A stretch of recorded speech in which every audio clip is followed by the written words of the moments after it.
Hi guys, మనమైతే game changer movie రివ్యూతో వచ్చాము. ఏంటి ఇంత లేట్ అయింది అనుకుంటున్నారా?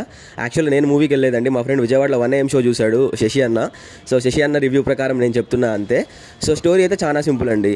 ఒక అబ్బాయి యాంగర్ మేనేజ్మెంట్ ఇష్యూస్ ఉన్న ఒక అబ్బాయి రామ్నందన్, అతడు కాలేజ్ నుంచి బయటకు వెళ్ళి దాని తర్వాత ఐఏఎస్ క్రాక్ చేసి వస్తారనమాట. ఐఏఎస్ ఐపీఎస్ వచ్చాక అక్కడ ఎంట్రన్స్ స్టార్ట్ అవుతుంది.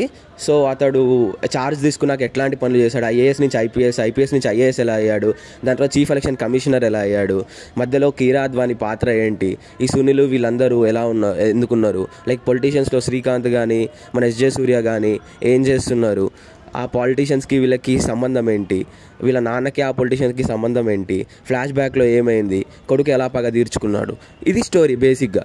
ఇంతకు మించి అయితే ఏం లేదు. Routine commercial movie template, like మన మెర్సల్ మూవీలో చూసుకున్నట్లు తండ్రికి ఏదో అయితే కొడుకులు వెళ్ళి పగ తీర్చుకొని చేస్తారు కదా, సేమ్ అలాంటి కైండ్ ఆఫ్ స్టోరీ బేసిక్గా. బట్ ఇక్కడ అంతా పాలిటిక్స్, ఎలక్షన్ కమిషనరు, బ్యూరోక్రాట్స్ దీని చుట్టూ తిరుగుతుంది, అంత నార్మల్గా కాకుండా. అండ్ ఈ స్టోరీ అంట టిఎన్ శేషన్ గారు అని ఒక కలెక్టర్ ఉన్నారండి మధురైలో, అతన్ని చూసి ఇన్స్పైర్ అయ్యి రాసింది. అతడి క్యారెక్టర్ని ఇన్స్పైర్ అయ్యి ఇక్కడ క్యారెక్టర్ రామ్నందన్ డిజైన్ చేశారు అన్నారు. సో మూవీలో ఫైట్ సీక్వెన్సెస్ బాగున్నాయంట, యాక్షన్ సీక్వెన్సెస్ బాగున్నాయి, బీజిఎం బాగుంది, సాంగ్స్ కూడా చాలా బాగున్నాయంట పాజిటివ్స్ విషయంలో అయితే. ఇంకా ప్రీ ఇంటర్వెల్ సీక్వెన్స్ ఒకటి ఉంటుందంట, అదైతే క్రేజీ ఉందంట. క్లైమాక్స్ చాలా బాగుంది. అండ్ వీటన్నిటితో కాకుండా అప్పన్న రోల్ అని ఉంటుందన్నమాట, అంటే పెద్ద రామ్ చరణ్ గారి రోలు. ఆ రోల్లో రామ్ చరణ్ యాక్టింగ్ అయితే చాలా అంటే చాలా బాగుంది. ఒక చిట్టి బాబు, ఒక అప్పన్న అన్న లెవెల్లో పొగుడుతున్నారు జనాలందరూ. అంటే నాకు మా ఫ్రెండ్స్ చెప్పింది ఇదంతా. ఇంకా సాంగ్స్ పిక్చరైజేషన్ చాలా బాగుందంట. పెద్ద స్క్రీన్లో చూడండి, నేను లాస్ట్ టైం చెప్పినట్టు ఐమాక్స్లో చూడండి కుదిరితే, సాంగ్ కోసమైనా. ఇవన్నీ కాకుండా నార్మల్గా ఏంటంటే మనం ఇన్ని రోజులు ఒక వరల్డ్ బిల్డింగ్ సినిమాలు చూసినాం, కల్కి కానీ, ఒక కేజీఎఫ్ కానీ, ఒక సలార్ కానీ. ఇవన్నీ ఎట్లా అంటే మనకు ఒక ప్రపంచాన్ని బిల్డ్ చేసి దానిలోకి తీసుకెళ్తాయి, ఒక దేవరా, హనుమాన్, ఇవన్నీ కూడా. బట్ ఒకేసారి మనం ఇట్లాంటి ఒక నార్మల్ ఎప్పటి నుంచో చూసిన తెలుగు కమర్షియల్ మూవీ చూడాలంటే it take some time to sync in. So అందుకే అందరూ బయట రివ్యూస్ అలా మిక్స్డ్గా ఇస్తున్నారు. సో నెగిటివ్ వచ్చేసి ఏంటంటే రొటీన్ స్టోరీ అండి, ఎప్పటి నుంచో మనం చూసి వాడేసి యూజ్ చేసేసిన స్టోరీ. సో ఇంకొకటి ఏంటంటే ప్రతి చోట ఫ్లాట్ నరేషన్, అంటే ఇట్లా ఒకే దగ్గర ఇట్లా మొత్తం టెన్షన్ బిల్డ్ చేసి ఏమవుతుంది అని ఇట్లా ప్రశాంత్ నీళ్ళు చేస్తారు కదా, అట్లా ఏం లేదు, ఫ్లాట్గా ఉందండి నరేషన్, అది ఒకటి ఇష్యూ. అండ్ డ్యూరేషన్ కూడా కరెక్ట్ ఉంది, 2 hours 40 minutes 2 hours 30 minutes కరెక్ట్గా ఉంది.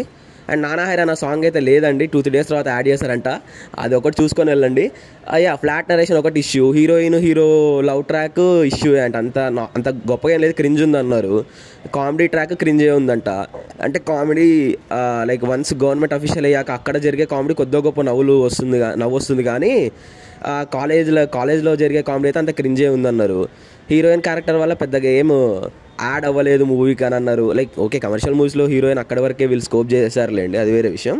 నెగిటివ్స్ అయితే ఇవే అండి, మరీ హై ఇచ్చే సీన్స్, ఇట్లా ఫ్లాట్ నరేషన్ ఉందంట. ఇంకా ఎడిటింగ్ విషయానికి వస్తే రూబెన్స్ చాలా మంచి వర్క్ చేశాడు, చాలా సీన్స్ కట్ చేసేసాడు అంట.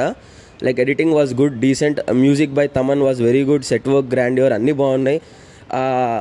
ఇది స్టోరీ శంకర్ది కాదు కాబట్టి స్టోరీ గురించి నేనేం చెప్పదలుచుకోలేదు. డైరెక్షన్ బై శంకర్ ఓకే, 2.0 లాగా ఆడియన్స్ని కూర్చోబెట్టి భయపెట్టి బాధ పెట్టేటట్లయితే లేదు, చాలా డీసెంట్ ఉంది మూవీ. కంపల్సరీ వెళ్ళండి, చూడండి, సంక్రాంతికి ఎంజాయ్ చేయండి. చాలా రోజుల తర్వాత మంచి తెలుగు కమర్షియల్ మూవీ వస్తుంది, మంచిగా వెళ్ళి ఫ్యామిలీతో వెళ్ళి ఎంజాయ్ చేయండి. మీకు సాంగ్ చూడాలనిపిస్తే 2 రోజులు ఆగి వెళ్ళండి, లేదంటే ఇప్పుడే వెళ్ళండి. So it was a good and decent movie, try చేయొచ్చు, పిల్లలు కానీ పెద్దలు కానీ, ఏజ్ లిమిట్ ఏం లేదు, ఎవ్రీవన్ లైక్ అందరికీ యూనివర్సల్గానే ఉంది అపీల్ అయితే. సో దట్స్ అవర్ రివ్యూ అండి. Thanks for watching. Please like, share, subscribe for such more content.